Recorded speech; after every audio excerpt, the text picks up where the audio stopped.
a collaboration between Author-Chai-Sohan and Shaima Aden. The book America-Deconstructed follows 16 first-generation immigrants as they conquer new language, cultural differences. You know that feeling where you come from a country and then get into the next one and try and go grocery shopping and you fill your cart all the way to the top with things you don't know and then you have to leave the store. That's one cultural difference. Grew up from the language barrier. We know about that. I still cannot, just like chai, I don't know whether it's aluminum or aluminium. I can't even say it, and I haven't even had my champagne really yet. There's also when people tell you, "Oh, say this." Yeah. I've had that experience, and later you find out what it really and means. how rude it was. Yes. Yeah. And really, they go through so much, and to live the American dream, and it really goes into the 80s too. I mean, when you think about, how this country has changed, the book covers that too. Minimum wage, where are we now, and how it kind of, you used to be able to, survive and thrive on the minimum wage, and now it's, I know it's changing, but it went through a period where it didn't really work. Anyway, so it really gives us a good look at what it means to be an immigrant beyond just your passport or visa stamp. And it's out in early March, so watch for it on Amazon. You can also go to Chai's website and encourage you to do so. She's got great blogs as well. It's csohan.com, so it's C-S-O-H-A-N, csohan.com. And welcome to the show, Chai. It's so good to have you here. Thank you. I'm excited to be here, too. Yay, yay. And I have to say, happy National Chocolate Cake Day to you, because I hear that along with things that are spicy, chocolate cake, well, chocolate is your thing. Does that include cake? It includes everything chocolate. There you go. Very cool. Very cool.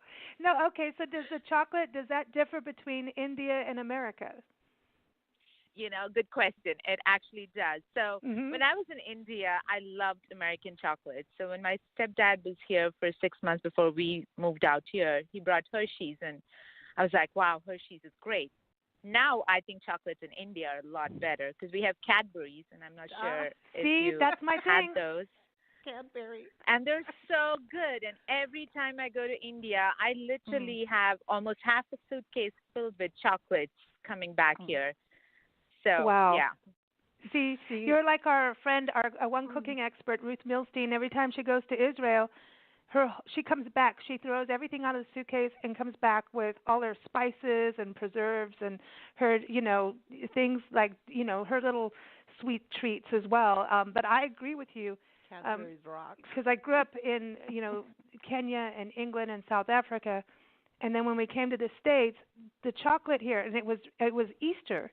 And in England you'd get these Cadbury eggs, and in South Africa too, and it has that center, that little egg center, and it's like, I mean, you know what I mean, man. That stuff's good. Yeah. And I got over here, and it was like marshmallow. I'm like, you've watered it down. What have you done to the chocolate? Yeah. No, I agree. And it's like hibernation, literally, because I go to India every year, every few years, and I stock up on chocolates, and I'm so stingy with them. I'm like not sharing them.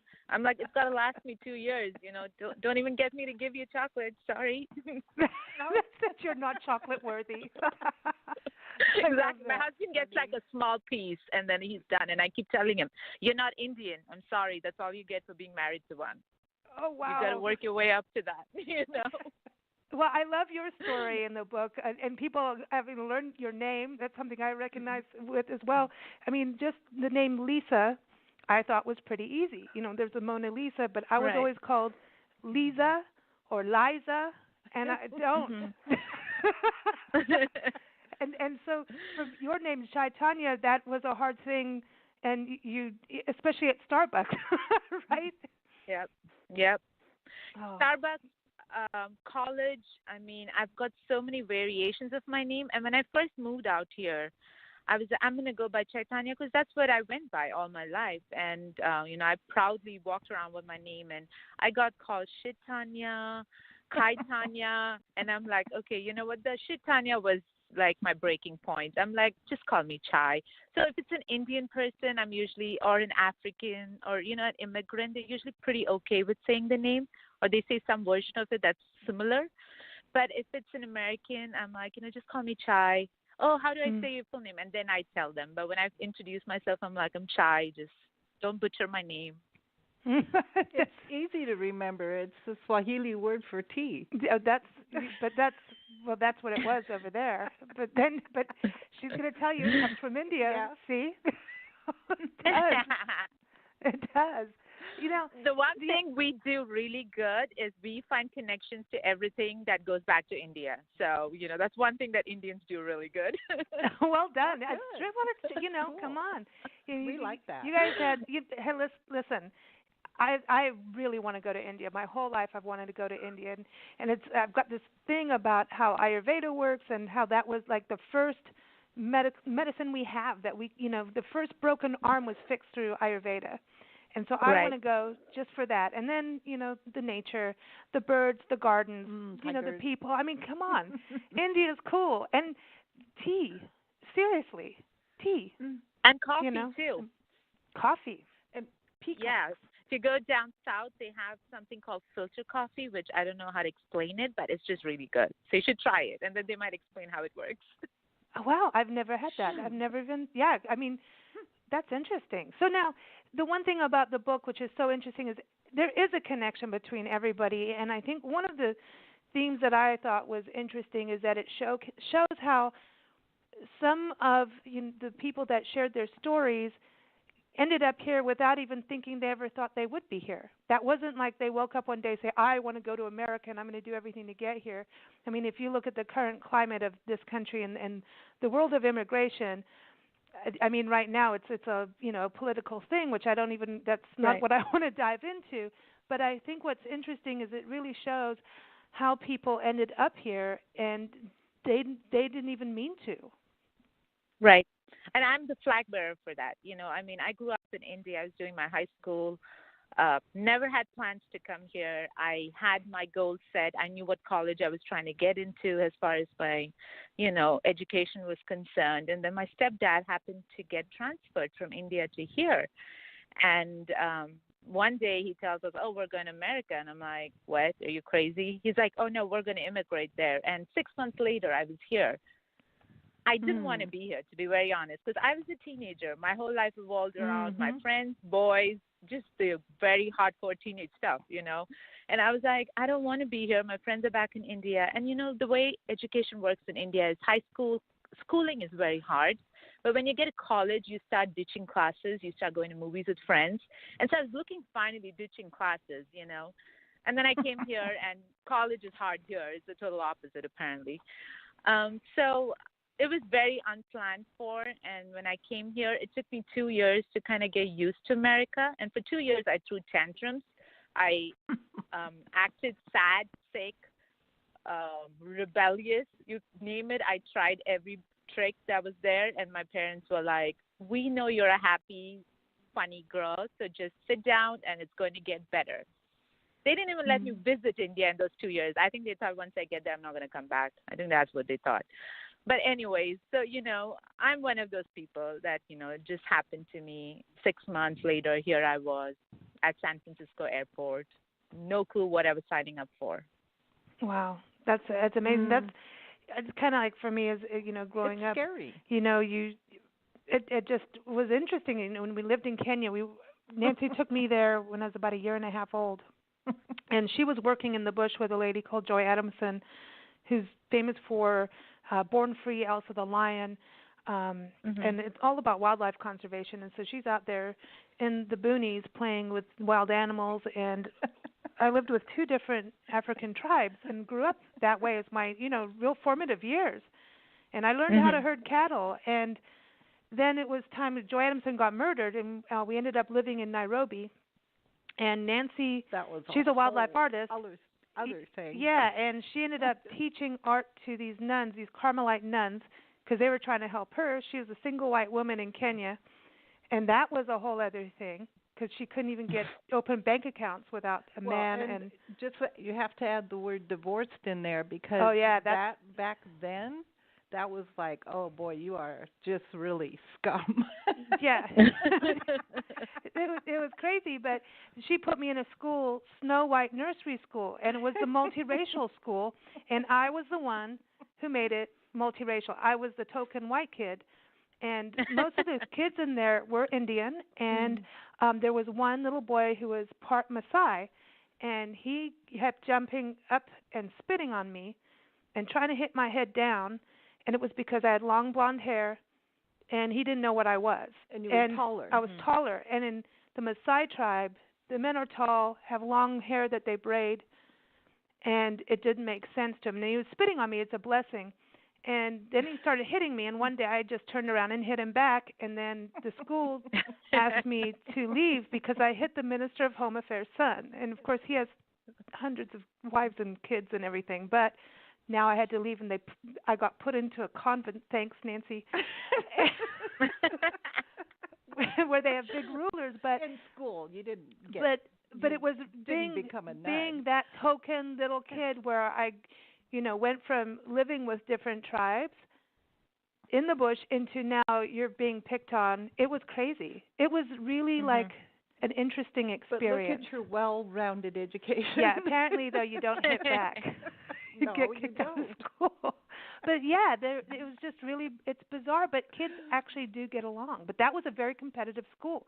Our teachers were Indian, and, man, we learned math. Oh, you were so good at math? We learned so much. And then I have to say it went backwards from there in all the different schools I went to, and even in England. That school was one of the best schools I ever went to. And we were little kids. Yeah. Yeah. You had to work. You really did. They really, really gave you lots of exercises and homework, and you also had to learn different languages. It was pretty cool. When you look at India versus America, what do you? I know that when you think about for little kids, I mean, was India pretty tough, tough like what it was in Kenya? India is tough. As far as schooling is concerned, we have a lot of subjects, so. I think at one point I had like 10 subjects or something. We have homework, I mean, you're held accountable. You can't be like, oh, I'm a kid or I'm a teenager, I'm going to teenage issues and I'm not going to study. No, you're held accountable for your work. So there is a lot of accountability that goes with it, and you can't ditch classes. Parents are on top of you. I'm an only child. I feel like I had 4 sets of eyes always on me. I'm like, come on, parents, you need a hobby, but no, And so I was really looking forward to college. I'm like, college is when kids, ditch classes. You have the token boyfriend that most of the time you don't end up with. You end up marrying someone else, but there's still a boyfriend somewhere in there or a girlfriend. So there's all these things that growing up, you look forward to, and that's what college brings with it when you're in India. And so that's what I was looking forward to. Also going back to America-Deconstructed, it was interesting because you had the one lady from England tell her story. Because, that's, people just kind of gloss over people from England or Ireland or Scotland moving over here. You still go through a cultural difference. It is completely different. You do. Yeah, absolutely you do. And, I've seen that not firsthand, but I've heard stories from my grandmother. So my grandmother is actually Anglo-Indian, which is someone of European descent who came to India before the independence. So, she talks about marrying my Indian grandfather and going through her own issues with adapting to the culture, and so I already knew that, someone who's of European descent could have a cultural shock. But what really amazed me with Molly's story, as far as in the book, was she was the white person from Europe coming to America, which is, again, part of the Western world. And I thought she wouldn't have a lot of cultural differences. And that was something that was very surprising and amazing almost to me, because I read her blog. She's an expat, and she had a blog. And I came across her blog, and I read a lot of it. And, growing up in India and the whole British system, eating a lot of British foods, I was like, bread and jam. Oh, bread, butter, jam. I know what she's talking about. And I'm like, I couldn't interview this woman. It was, it was almost like, I felt so cozy just reading her blog. I'm like, I relate to a lot of these things because, I'm married to an African American, and words I use or some of the foods I eat, he's like, we eat peanut butter and jelly. And I'm like, well, bread, butter, and jam is a lot better. And, we have these little moments that she had with her husband in her blog. And so I actually approached her for the book because of her blog. Yeah, it's cool. I actually cracked me up, and now I want to chip booty. It is funny. I made so many mistakes in Kenya because the first time I led tours there, just taking people into the wilderness, that was easy for me because I'm an animal freak. And I knew everything I needed to know about the African animals, the birds and everything, so I was very comfortable there. It was when we had to actually stay and make a living there and I had to move into Nairobi that I did so many dumb things that I would never dream of doing here. And the result was when it was time for us to go, because I really needed to get Lisa in a high school that she could actually she needed a better school. Yeah. And it took me a year and a half to get out because of all the mistakes I had made. Yeah, she did everything from selling money on the black market to being very legally. I mean, And I had no idea. And I call it now, I suffered from American brain. And I ended up working for a British lawyer, and he used to say, oh, God, here comes the American brain. And he goes, turn it off. Please turn off the American brain. It doesn't work here. It was true. Well, when we came back here, Chai, I basically my whole life had been out of. Now it's been like I can't believe it. It's been over half my life I've been back in America, and I still don't feel. I can't explain it to people. And your book is the first thing I've read that I can identify. Like I feel like my stories and they're like people understand because I still do not feel American, yet I am American. And I don't feel American. I can't explain it. I feel like I'm a piece of all the places. I feel South African. I feel, English, and I can still do a British accent, And it's like I feel like all those places, and yet when we came back here, I mean, it's just weird that you just don't. I think wherever you were as a young child, that's where you were. Well, that's who you are, don't you? It's ingrained in your head. Yeah, there's something with that. No, I do. I mean, I've lived here since 2001, and I still have a major identity crisis. I relate so much with India and my life there that I find it very hard to even call myself Indian American. When people ask me, what are you? I'm just say I'm Indian, and what are you? Yeah, a lot of people, I mean, it's funny. It's really funny when, I thought I looked very Indian growing up in India, right? I mean, I was like, I spoke English with a British accent, which I think comes from the family I was born into, having my grandmother around and stuff. And so that was the only thing. My friends would always be like, oh, you speak with a British accent. I'm like, yeah, everybody does. That's what I thought. But when I came here, I've had tell me multiple times, oh, you don't look Indian. You got European features. And I'm like, no, but I'm Indian. I look Indian. What are you talking about? I don't know what look Indian means, but to me, it was like, I look Indian. Come on, man. Or, you don't speak like, I was a tomboy growing up, and so I'm very comfortable being around guys, which apparently a lot of Indian girls aren't comfortable. I don't know. So I get a lot of that as well, where, oh, you talk a lot, which is not like the Indian girls I know. And I'm like, what is an Indian girl like?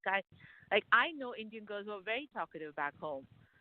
Yeah. So I struggle a lot with these sort of identities as well, where, you're a tomboy, which is a rare breed apparently in America. Because I came here with super short hair, baggy jeans, big sweatshirts. I was a boy. Sounds like me. Walking. You sound like me. You're not supposed to have short hair. You're supposed to have long, dark hair, straight. That's right.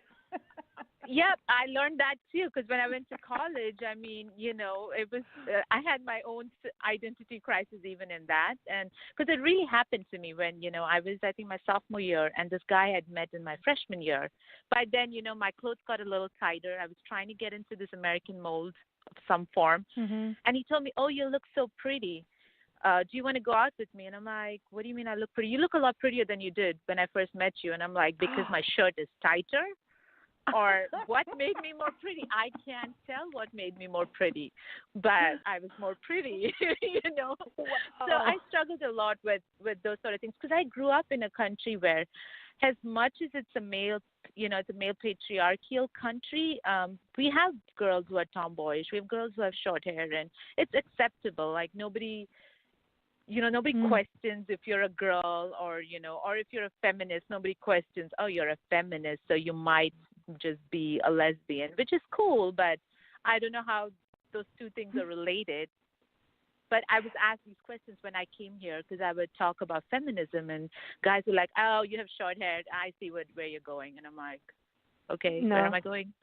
Isn't that bizarre? Funny. Well, yeah, That's really I've funny. had that accusation of that too, and it's not. It's like whatever. I mean, I've got lesbian friends. I don't, it's like so. Exactly. Like, but I'm not. Or even knowing sports. Like knowing sports is, as a girl, if you know Michael Jordan, like fan, I wanted to be Michael Jordan. And when I came here and when I would, tell people this, they were like, "Oh, yeah, I don't want to hear a girl talk sports." I'm like, why? Like, do I need to put on my male voice because I can figure something out right now? Wow. These are things that I never thought I would have to encounter in the Western world. These are things you think is very Eastern, because you talk about patriarchy, you talk about women being submissive and, things like this. And, yeah, these are some of the funny things that happened to me when I first moved out here. And electrical engineering. Let's talk about the careers of not just yours, but in the book, some of the here the one lady was banking and having to go backwards to go forwards. I mean, this is what it seemed like. Here's all these people with smarts, and having to go backwards. It just was like everyone had to take steps backwards to go forward. It felt like, and getting into the world of electrical engineering, there's not that many women doing that we hear of. Yep. Yes. I know some. And so, but view. Yeah, I grew up wanting to be a doctor or an engineer. I wanted to join the Indian Army, and my dad passed away, and my mom, with me being the only child, she said, "No way are you going out of my sight." So I said, "Okay, fine, let me become an engineer." So electrical engineering was natural for me almost because I grew up breaking things and trying to put them together. But the funniest instance was when I first moved out here. So we were going to rent an apartment, and I still remember the lady asked me, "What are you going to study in college?" And I said, "I'm going to be an electrical engineer." And she looked at me and she said, "Why are you going into a man's world?" I grew up you must in be India a lesbian. Exactly, right? She's got short hair. She wants to be an engineer. She's a lesbian. Oh, my God. But funny. I mean, it's funny because in India, most of my friends that are engineers are electrical engineers, and so it was never seen as a man's world back home. And I was like, wow, I'm going into the man's world. I knew what that meant when I started taking electrical classes. We were 10 girls in a class full of boys, and we were the minority, which when she told me, I was like, what are you talking about? I know so many women who are electrical engineers or electrical engineering students. But yeah, so that's my bread and butter. I work as an electrical engineer, and I write during when I have time, and I'm hoping it switches at some point where I can do writing more and become a part-time engineer. But we'll see how that works. Cool. Then you can still be a lesbian if you want. It's That's really still funny, on my the agenda. male domination thing in Kenya. When I tried to open a bank account when we finally moved there, I walked in to open a bank account, and they just stared at me and, "No, madam, you cannot." And I'm like, "What do you mean I can't? Of course I had. I have the money. I want to open a checking account. Where is your husband?" I'm like, "What do you mean? I don't have one." And then all of a sudden, the whole bank, everybody's like, "Ooh, she doesn't have one." And then it was like, "Would you like to have some coffee?" I'm like, "No, I want to have a bank account." I had to go outside, and in that time, it's so long ago, in Nairobi, there were obviously Caucasians there, but there were very few, hard to find. I had to go and find a white man and bring him in the bank and say, "Could you just stand here and say you're my husband?" He goes, "Okay." And so he did, and then they didn't even talk to him, but then they opened the account. I mean, it was amazing. Crazy. It, like just because it was all male, like the banking field was male. Wow. What led you to America Deconstructed to get these stories? And like you're saying, you found Molly through reading her blog, but take us back through this whole idea. Like, I'm going to put a book together. So I've been freelancing as a writer. I started writing when I was 11 and a half, 12, when I lost my dad. I never wrote before that, and when I did write, I knew I was so bad at it that I should not be allowed to write, forget writing. And then something just changed, and it became my avenue for actually, just sharing the thoughts I was feeling, just personally. And then once I came here, my stepdad is a web designer, and he told me, hey, you want to earn pocket money? Why? Because I couldn't work because of my visa. I was on a student visa and stuff. And he said, I'll give you cash, just write for me. And I said, sure, let me write for you.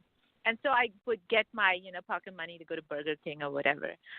And then I started freelancing as a writer after that. And then in 2013, people have been always asking me, why don't you write? Why don't you write? And I was like, no, I'm just going to be an engineer and write as a hobby. And I thought about this idea. It just came to me. I was like, we always think of immigration as legal and illegal. While it's true, and that's very important, there is no human face to immigration. Nobody talks about the weird Starbucks run or, not knowing American words or slangs. And there's so many. I still don't know half of them.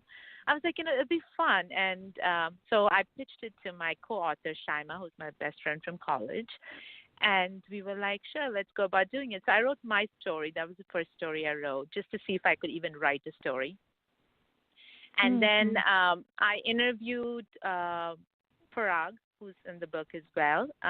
He's my friend. And I was like, hey, let's do this interview. I want to see if I can convert an interview into a story.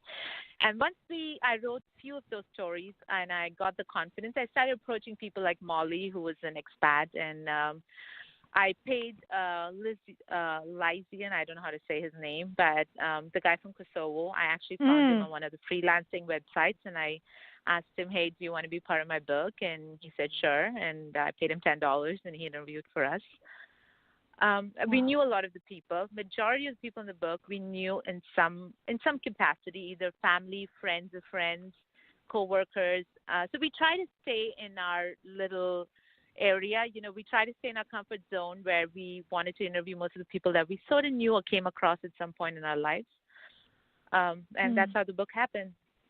I love it. I really have just never read anything that made me like, oh, yay, because it's just that understanding and climbing through things. The one thing I tried, oh, man, and this was covered in your book. I can't remember which person. When we got here, I was 19. And I wanted at that point, Nancy had a magazine in South Africa, and I was working with her, and we were both, it was hard work. It was a lot of work that was going into it. When we got over here, we kind of thought, okay, well, let's do something a little different for now. And she got into the music industry, teaching and selling musical organs, and eventually I ended up in the same way because I wanted to go. We were living in Florida, and I wanted to go to school at Fort Pierce. That's right. Fort Pierce. There was a college, and they had financial aid and everything, and they were like, okay, yeah, you qualify for this, you qualify for that, and I was going to go into the world of musicals and performance because I'm a musician and a songwriter and everything, and they couldn't get my high school diploma from my school in South Africa. Meantime, I had it. Well, things were a little rough in '93 in South Africa, if anybody remembers that, and changing of the guard, and at the same time, my principal died. And so you weren't getting anything from my school. Because of that, I could not go to college. I couldn't get, I mean, it was like crazy. And then I just turned around and went, you know what, as I've always done when I wanted to go to college in South Africa, it was like you had to speak Afrikaans and be able to take some of your classes that I wanted in journalism in Afrikaans and be able to do it in math. I'm like, there's no way I'm playing algebra in Afrikaans. Forget that. I'll go work with Nancy and get real life experience. It's still the unknown. And so that's exactly what I did here. It was like, okay, that's it. I'm not going to college then, and I'll just get into the life experience, and that's what I've had to do. And there was somebody in your book had the same thing about not getting your papers, yet you that have was them. my co-author. Oh, yeah. That was my co-author, yeah, because she came from Pakistan. You know, the paperwork stuff, the officialdom stuff is really irritating. It makes everything 20,000 times harder. And most of the time, you can go back 3 days later, get a different person, and they'll just purple stamp everything, fine, you're in. But then every once in a while you get somebody who's a real stickler and has no empathy or compassion, and it's no to everything. So you have to kind of time it. And then I ran into Kenya against the bribing thing. Everybody was bribing everybody for everything, and it was like $5 here, $10 here. And I was scared to death because in this country, if you bribe a policeman, you're going to jail. That's it. Unless you got like hundreds of thousands and you're doing big bribes to politicians. And then you'd be in the White House. And then you get reelected to something. But, you know, it was very hard to make myself do the bribes. It was, I just like, oh my gosh, if I bribe this person, and they'd call it chai, sorry, but that's what they called it, tea, money, chai. And it would be a couple bucks here, you know, and they'd say, where's the chai? And I'm like, oh, no. Man. And, you know, then, so, and you do it for a while, and then nothing would happen, and then you do it, and somebody takes your passport away. Oh, man, these stories. And here's a little tip. If somebody ever takes your passport away, don't panic. There's a place where you just call the United States, 1-800-HELP, and they send you a new one. Yeah, that's all. You don't tell them that you got it taken away. You tell them you lost it. Never say you got it taken away, ever. Anyway. That's stories, a good tip to know. It's really true. Really good tip to know. Yeah, because then you open up a whole book of, you know, big. In fact, if you photocopy your passport and keep it in a separate place, if you lose your passport, you have proof you had one. Same with your birth certificate. Yeah. And there you go. Color copies help too. It got me back into the country when my passport. I left my passport. I got back in the country from Mexico right when they were changing everything. So yeah, it's like, well, let's see. All these stories has you know, everyone who shared their stories, have they read the book yet? No, they haven't. We actually are planning to give them a free copy when the book comes out, and so that's just a little incentive for the people that interviewed with us. Yeah. Did you learn anything different, like going from your side of things to hearing everybody else's stories in the book? Did you learn something new from it too? Of course I did. I mean, you know, I think more than learning, I think some of the struggles that certain people had, you know, whether the guy, you know, Nasir, whose life, you know, he was escaping the Taliban and the things he went through to just get here. And, you know, I was just grateful for the life I led. I did not struggle in my life. I mean, you know, I came from India. My parents were educated. You know, America welcomed us. You know, we didn't struggle. We didn't plan for years to come here. But there's a lot of people that planned so much to come here. And, you know, I was just grateful for how easy of a path it's been for me. I've had my struggles, but nothing related to me coming here. You know, the path was easy coming here, making a life here, because my parents were both highly educated. And, you know, when you have an education and you're earning money, everything is easy. At least you can rent an apartment, you can get food on the table. You know, we didn't have to struggle with getting like my dad trying to find his first job because he already came here with a job, my stepdad, you know. Our struggles were, yes, when someone gets laid off with being the only person working in the house, how do you survive that? Or, you know, you have 90 days to find a job, being on a work visa, how do you find that job? So those were our struggles, but, you know, it was nothing compared to what some of the other people went through. And so I was just really thankful for everything that I had. Well, things have really changed here, too. That's what I was going to say, the minimum wage. Well, the minimum wage you could live on, and a dollar went a lot further. I noticed that coming back. When I left, it wasn't that hard to keep yourself financially afloat. Coming back to this country was a big shock. That's a culture shock. I don't know why we had such terrible economics and inflation, and a dollar doesn't mean anything. In fact, I used to call the shillings that I got in Kenya funny money because I would give them $1 and I would get like 30 shillings. I'm like, cool, that's it for the week, you know? That's all I need. And it went a lot further. But in this country, today is really not funny. And especially in the area that you're in, because you're in the Silicon Valley area, right? San Jose. That's my God. You might as well live in New York, man.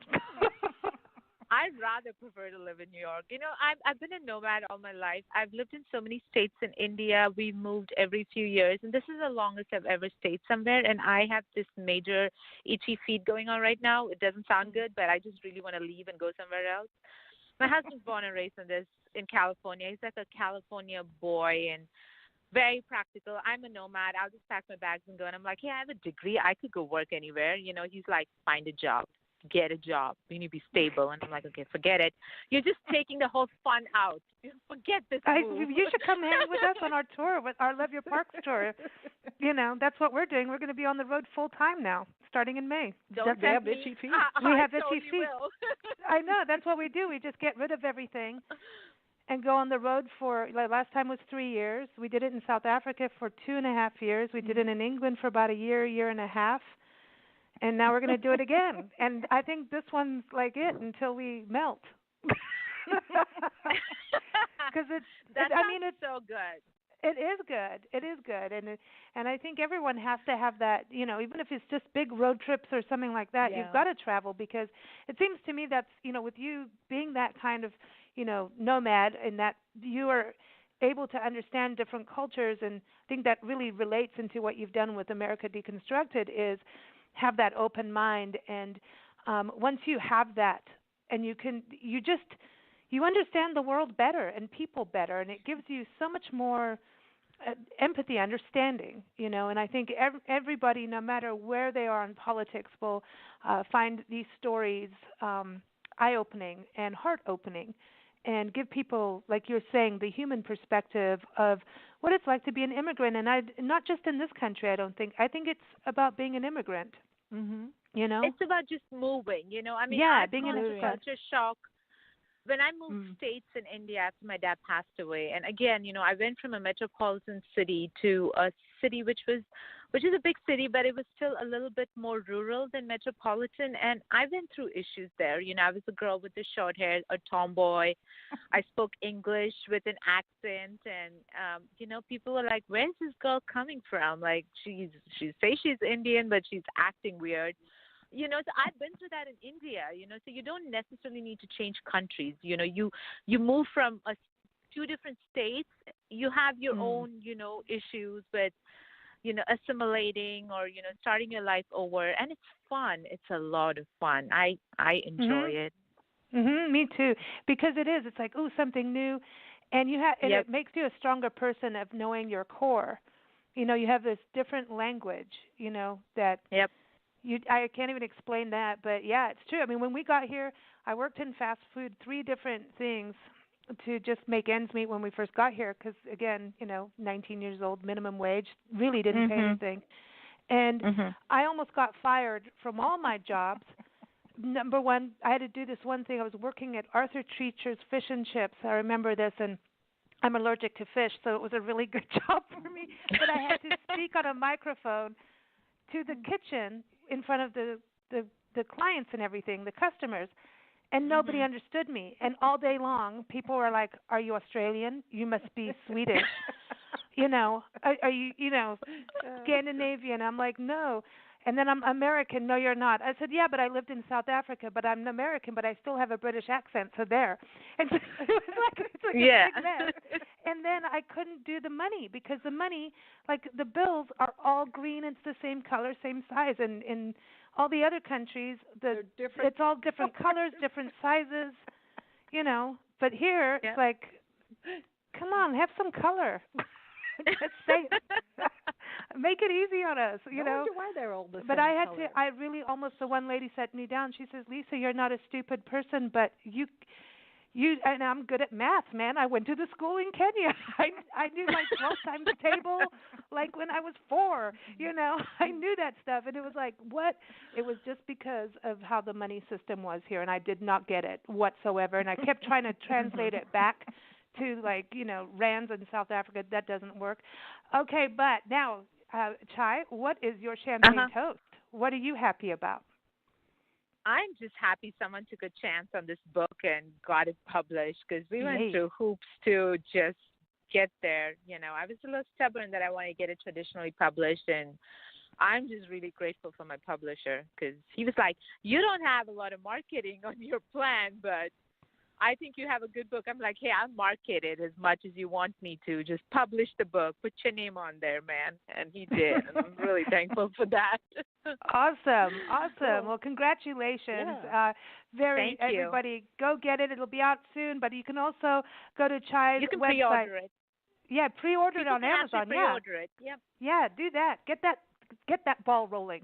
I think it's cool. It will help you understand people that you normally may shy away from even talking to, because you perceive them to be different. The stories are so brave. The bravery. There are stories in there that should be made into movies. Honestly, I think this would make such a good series, a TV series. Well, that'd be fun. I'm just saying. Don't you think? That'd be fun. Yeah, I think get into so. that. I think so too. Are you going to do another one? I am. I'm working on the second part. It's a little different. I wanted to talk to you because you just talked about a lot of interesting things, and I'll just need to talk to you offline. But, so it's about people who are working in the refugee immigrant space, or who have really interesting stories to say. So it's people I don't know on a personal level. Some of them, I met them on Instagram. I just heard about them, and I'm like, I'm just going to stalk's not the right word, but ping you until you say yes to me, and it works. I'm working on the second part. It's an individual book, so I'm writing it myself. I don't know if it's going to be part 2 or if it's going to have a different name, but I have about 5 stories right now, and I'm interviewing a bunch of people. So if there's people out there that have interesting stories of being an immigrant, they could hit me up on my website, or my email's on there, and I would love to talk to them. And everybody, the website is csohan.com, C, and then SOHAN, csohan.com. We have a special song for you. We always like to pair music up. And whenever we get into anything global and about unity, that means Kwame Benet and the Shakedown Are you ready? get to be played from New York. Well, now they're in Jersey. This is off of their latest album, which is called Roots, Rock, and Universal Love, and it's called World on Fire. And Kwame's an immigrant, too. There we go. He's from Ghana, and he grew up in West London. Now he's in New Jersey. So there you go. He's an awesome dude. And an awesome band. So here it is, World on Fire. Thanks so much for joining us, Chai. It's been such a pleasure. Thank you. I had a lot of fun. Thank you so much for having me. Talk soon. Thank you. Okay.